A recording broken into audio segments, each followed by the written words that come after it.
మద్దతు ధర ఇస్తామంటే మాకు అట్లక్కర్లేదు, నువ్వు చట్టం చెయ్యి అంటూ ఏదో ఒకటి గొడవ పెట్టుకోవాలంటే ఏదో ఒక కారణం కావాలి.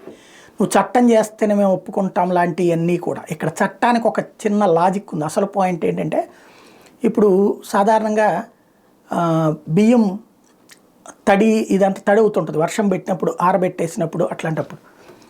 అట్లాంటప్పుడు ఏది బాగుందో అదే తీసుకుంటారు, మిగతా దాన్ని తాలు బియ్యం కింద పక్కన పెడుతుంటారు, వాటికి రేటు తగ్గిపోతుంది. ఇప్పుడు ఈ చట్టం చేస్తే ఏంటంటే అన్నిటినీ ఒకటే రేటుకి తీసుకోవాలి. అది ఇక్కడ ఒక ఇష్యూ. రెండవది వచ్చేటప్పటికి వీళ్ళు అమ్ముకోవడానికి కుదరదు, ప్రతిదీ కూడా ప్రభుత్వమే తీసుకోవాలి. అప్పుడు బయట మార్కెట్ నడవదు, బిజినెస్లు నడవు. ఇది వ్యాపారానికి దీనికి ముడిపడి ఉన్నటువంటి అంశం. ఇప్పుడు ఏం జరుగుతుంది, అమ్ముకోవాలంటే రైతు అమ్ముకోవచ్చు, వాళ్ళ దగ్గర అమ్ముడు పోంది ప్రభుత్వం చెప్పిన మద్దతు ధరకు కొంటది.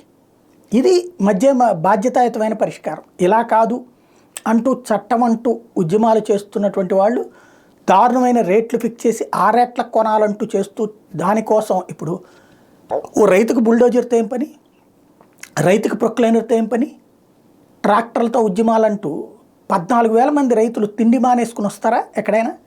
వాళ్ళని రైతులు అంటే ఉద్యమకారులు, ప్రతి ఒక్కడికి కూడా వ్యవసాయం ఉన్నవాడల్లా రైతే. అమరావతిలో భూములు ఉన్నటువంటి వాడు కూడా రైతే. ఆ విధంగా ఎట్లయితే చెప్పుకొచ్చారో ఇప్పుడు ఇక్కడ కూడా అదే కథ నడుస్తుంది.